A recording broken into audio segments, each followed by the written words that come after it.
has interchangeable outfits. So I have your classic red and white polka dot outfit as well as one that's a little bit, I think it's one that you see quite a bit, but it's just not that iconic one, but it's more of like a little light lavender dress and then a blue bow. I hope you like this one as much as I do. If you come back tomorrow, you'll see a very similar Mickey design where he's got his Phantasmic wizard outfit on, or sorcerer's outfit, and then just the classic red and white with yellow shoes too. So I hope you love these both as much as I do, and I'll see you all tomorrow. Bye! So we are going to begin with an overlay of a really sparkly, silvery white glitter mix.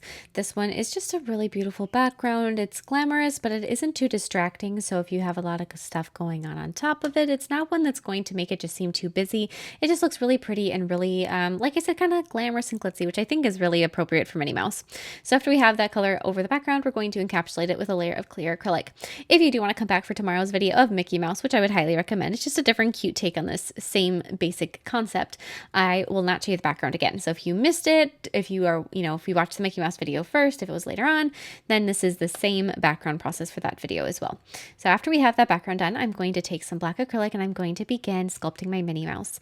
When I started out the shape of her head, I just sculpted a circle of black acrylic, not worrying about the thickness of the acrylic because I'm going to place that little magnet in the upper corner right by where one of her ears will be, which you see that little silver circle I placed down. That is a tiny little magnet. Then I'm going to sculpt her body. I'm going to grab another magnet, place that right in the middle of her body as well. When you're placing those magnets in, don't worry if they're completely covered up at this point. That is a-okay. It is not a problem. We're going to add more acrylic to them later. Right now, for just this first beginning step, we're just trying to get them in place. After you have those done, I'm going to be sculpting her ears. Once I have that done, I'm going to go back over everything that I have sculpted so far, and I'm going to be thickening it up so it covers up the magnet. When you are covering the magnet, your goal isn't simply to make it so that it isn't seen, where you cover it off and you make it black so it doesn't have that silver, you don't see that silver circle anymore. You're also building up the acrylic of her head and her body to the height of the magnet. So these magnets are incredibly thin. However, everything on a nail is incredibly thin. So you do have to have enough product to build them up so that it's smooth. You don't want to hill over the magnet so that you can see like this bump. You want to just smooth it out. So just make sure as you're doing this that you are completely covering the magnet both visually for color and as far as that bump goes. It is more important to cover it for the bump by her ear than it is on her body. So if you want to keep her body a little thinner, that's not the end of the world, but you just, at least to an extent, want to make sure it doesn't have that big bump. And then I'm also going to be placing a magnet in for her foot. One thing to keep in mind with these when you are deciding on a pose for Minnie Mouse, because there are so many adorable poses, is you want to think about what is going to be both visually pleasing and easy to make the different types of clothes for. So one pose that you see a lot for Minnie Mouse when I was looking at the different images, one that really stuck out to me is that you saw her with her hands on her hips quite a bit, and same thing for Mickey Mouse where he had his hands on his hips, which is undeniably cute, don't get me wrong, but it'd be very hard to make interchangeable clothes with their hands over their hips. And the only way I could think of to do it would be to sculpt their gloves onto the ends of their arms and make their gloves interchangeable as well, which I don't want to do because those are just white and I only wanted to sculpt them and paint them once and then have the outfits be changed out as many times as I wanted without having to redo the gloves each time. So that was one thing to consider. So you want their hands to be extended away from their body, which still leaves you a lot of options for how their hands can be, but you just don't want it to be overlapping on their clothing. The other thing to keep in mind, and this one is going to be for their shoes, is that you want to sculpt them in a way where their shoes are overlapping. The shoes are very thin, and so it's a little bit difficult to make it so that the shoe covers up the magnet. Not like it's difficult, like it's really hard, but it's just, you have to use a little bit of creative decisions and make sure that it looks smooth. So if you have to do that for each shoe, it's going to be more difficult than if you can place a magnet inside one foot to have the shoes touch, so that if you have one shoe attached, both attach. It saves you on magnets, it saves you on thickness of acrylic, it saves you on steps. It also saves on switching out the outfits because it's quicker, because instead of trying to orient two really tiny little shoes, you're just orienting one bigger shoe set. And it's so much easier to get them in place. Not that any of it is difficult to place and to rechange their outfits, but the smaller the pieces, for me personally, my fingers don't like to grab those little teeny tiny things, which is why if you watch my videos all the time, you'll notice I rarely hold anything directly with my hands. I'm always using tweezers or, some other tool to hold on to what I'm working instead of just my fingers. And so for any of those things, it's like the bigger the better almost, which I know we're talking about microscopic little nail art, but still, the bigger the better. After you have her face done as well, which I added a cover pink color or a nude color. This one is Toffee Pecan from Double Dip. And I will put the different color names in the description box below if you find any other ones that you really like. But that color, whenever I use it, I like to point it out because it's just one of my absolute favorites. It sculpts so beautifully and it is such a universal color that I use it all the time. But after you have her face done, her body done, then we're going to be making her arms on a nail form backing separately. Her arms are going to extend up off the nail so that they kind of are extra like out there. If you didn't want that to be the case and you didn't want to have them extend that way, and I totally understand, it is not very wearable to have the arms extend. Not only are they delicate, but they'll catch on things. They're just a little bit clumsy if you were to actually wanting to be wearing a design like this. So if you wanted to just sculpt them down on the nail itself, that would be the way that I would do it if you're planning to actually wear this design. With that being said, if you're worried about the clothing switcheroo wearing it, don't worry about that part of it.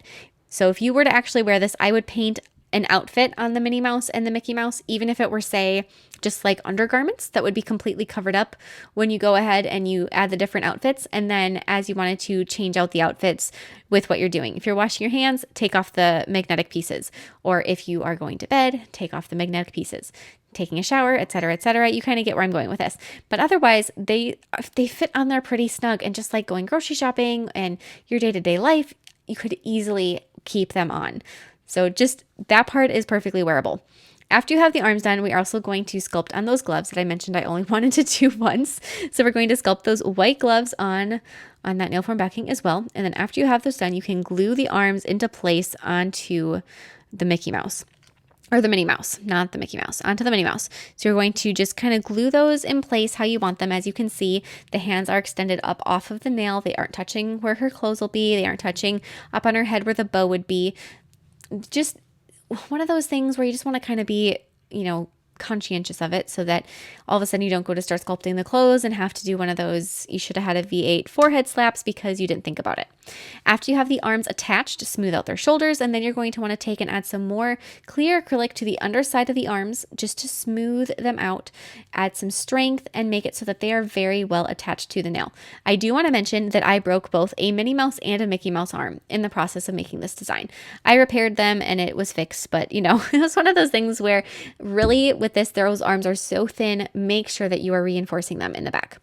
After that's all done, you're going to wrap this nail extraordinarily carefully with some aluminum foil, or if you live anywhere else in the world, practically aluminium.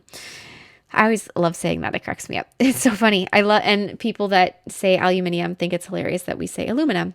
Anyways, yeah, wrap it up with foil, the silver stuff, very bendy, and wrap it as tightly as you can. I like to use the side of my fingernail to press it onto the 3D art.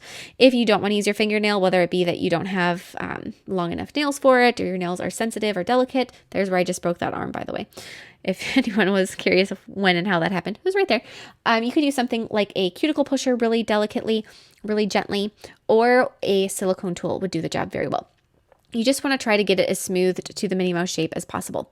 After you have that done, you're going to place another magnet over the 3 that are in the nail. So you have the one up by her ear, you have the one in her middle, in her belly area, and then the one on her foot to attach the shoes. When you're attaching the ones for the shoes, like I said before, you want to make sure that you are making it so that you can easily make it so that the 2 shoes are attached.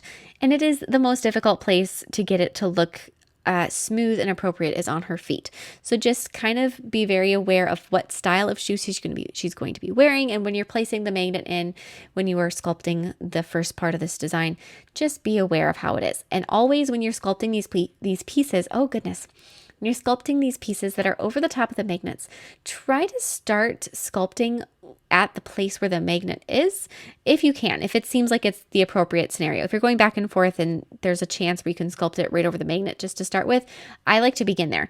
I like to begin there really for no specific reason. I just like to have a base where okay, I know the magnet is covered, and now that that's covered, I can build off of it in any way I want because it doesn't matter. The magnet is taken care of. like I said, it's almost if it's the appropriate scenario. Sometimes it might not be. Like for instance, with the bow, depending on how you're planning to make a bow, it may not work to cover up that magnet first. But anytime it seems like it's appropriate, start there. So like on her top, I'm going to start with the bodice portion of her dress, and then that covers up the magnet. You can't see it anymore. That's like a little item checked off the to-do list for making her dress that I just don't have to worry about anymore. And then you can go ahead and you can make the skirt. And I also want to mention, for anybody that's curious, you will notice in the description box below, there is a link to my online store where I do have these magnets up for sale. They are the exact same magnets I use. They are the ones that I have found that are the perfect size for nail art. They are tiny, yet strong enough to actually hold these pieces in place. So if you have ever wanted to try anything crazy like making nail art with magnets and little magnetic pieces, that is where I do have them for sale, and like I said, they will be exactly like what I use, so you know that you're using a magnet that will actually do what you're hoping for. So if you're interested, you can check that out. Otherwise, we're going to keep sculpting this dress, making sure it's all smoothed out, got the little shoulders on. The great thing with using the aluminum foil, because originally I always wrapped my nail pieces in plastic wrap, saran wrap, or cling wrap, whatever you want to call it, and you could see through the nail to see where you should place things. And then I was having issues because it didn't conform around little individual details. It like floated up and over them. If you're wrapping it around a nail that was smooth, it would work. But if you're doing anything with a little bit more, like with her bow, getting it so it would actually curve around her ears and her forehead and things, I didn't find that it was as snug. Whereas aluminum foil, you actually can get it to conform to the exact shape of the nail, and it doesn't show up as well on the video as far as the details of how well you can see everything, but in person, you really can see exactly where everything is. So as long as the 3D artwork that you sculpted has enough height to it, it'll conform right up and over the top, and you can see everything exactly how you need to, and you know exactly where to sculpt things. Once all of your skirt, dress, shoes have been sculpted, you can remove this aluminum piece from the nail, and then you can slowly and carefully peel those pieces off of the foil. They do remove really easily, but you still want to be careful and do it with some slow precision so that you don't accidentally break them, because you would not want to do that. After you have that done, we're going to repeat the process, and we're going to sculpt shoes, dress, bow in a secondary color combination. When you're looking for a different combination for your Minnie Mouse, there are so many cute options out there. There are so many different dresses that she wears, especially with the Mickey Mouse Clubhouse series that I've never actually watched, but there's just a lot of different outfit combinations that when I was looking for images for this design, that I saw different ones that came out of that. So if you want to find different combos, that would be a great place to go. Otherwise, even if you look at the different outfits that Minnie wears at the Disney World parks, there are so many different ones. She's got like the really glamorous outfit that she wears on the red carpet, and then she's got the classic red and white. There's the safari outfit. I was so tempted to do the safari outfit that she wears at Animal Kingdom for Disney World. There's just a lot of different choices that, you know, everybody would recognize, or a lot of people that are Disney fanatics would recognize. I guess I should not say everybody. But, you know, Disney fans would certainly recognize as far as the different outfit combinations. And I went back and forth, like I said, so many times. I was so close, you have no idea, on doing the safari outfit, but then I figured I'd have to do that for Mickey Mouse, and I wanted to do his wizardry sorcerer outfit for the other Mickey Mouse design, so I went back and forth. Anywho, this is the design, or this is the outfit combination that I went with. So it's a lighter pink bow and shoes with a purple dress. And I personally am a sucker for pink and purple, so this was right up my alley. After that was done, I'm going to peel those off the aluminum foil just like I did the first set. And then you can go through and you can paint all of the details on your little Minnie Mouse. If you are curious how I repaired the arm, which I mentioned that I broke, I'm just going to give you a quick rundown. I know I included it in a how to repair something like that in a video a while ago, and I'm not sure which video it is. I will see if I can find it. If I can find it, I'll put a link to it in the description box below. But otherwise, I just took a little bit of nail glue on the broken side and I glued it on, and I just held it in place. And if it's a clean break where there isn't pieces that chip off of it, but it's just two individual pieces, once you glue it back together, you will not be able to see where it was glued back together. And then you want to take more clear acrylic and apply it to the back of the arm or whatever piece it is that breaks off, and you will never know it broke. It's just one of those tedious things. It's not necessarily the worst thing to happen. You don't even hardly know that it happened, but you know, just one of those like, really, I got to do this now. It always happens when you're in a rush too. That's how it seems to work for me. So we've got our Minnie Mouse. We're going to do a little detailing on her hands, just a few black outlines. We're going to be doing the details on her face, outlining her eyes, adding the white of her eyes, filling in her mouth. And I'm using acrylic paint for all of these details. And as far as acrylic paint goes, I get so many questions on when to use acrylic paint, when to use gel paint. I do have a live class that is specifically just on acrylic paint versus gel paint, when to use each one, what their benefits are, what their pitfalls are, and just kind of gives you a really nice basic knowledge from somebody that has spent a lot of time working with both and has dealt with a lot of failures with both, and I've had some experience with when to use and when not to use both of them. So if that is something that you're struggling with, I will certainly put a link to that video in the description box below. After this nail has been painted all the way, gel sealer on the background, some matte top coat on Minnie Mouse, and then we're going to do the detailing on her outfits. So I'm going to do the red and white polka dotted one first. I'm going to begin by adding the white polka dots to the red coloring, and then any place that you want to add those polka dots, go ahead and do them. Again, I'm using acrylic paint for this, not gel paint. When you are adding these polka dots, you can try to be really meticulous about it and like perfectly space them and make them exactly circular.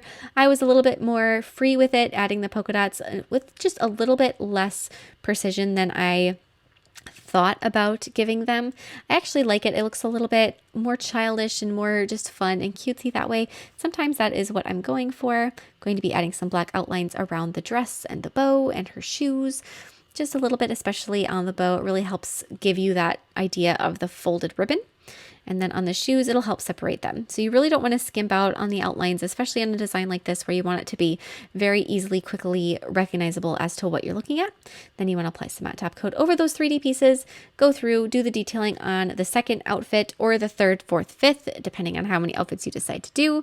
And as you're going through and doing the outlining on the second one, it's basically the same thing as the first one, just minus the polka dots. So it's a little bit quicker. Then some matte top coat, and then after those are top coated and dried, you can play around with dressing up your Minnie Mouse all you want. Oh, she's so cute. I really just love this design. I think it is so much fun to have a design that's interactive this way, where you get to play with it and have fun with it. It is just something that there's really no other thing like it. It's like having a fidget toy that is attached to your finger. So I hope you guys like this one as much as I do. Definitely come back for the Mickey Mouse video tomorrow. You get to see the sorcerer outfit has a little bit more to it. So if you want to watch just a little bit more in-depth design that you could possibly do, definitely, like I said, come back for that one. And I will see you all next time. Bye.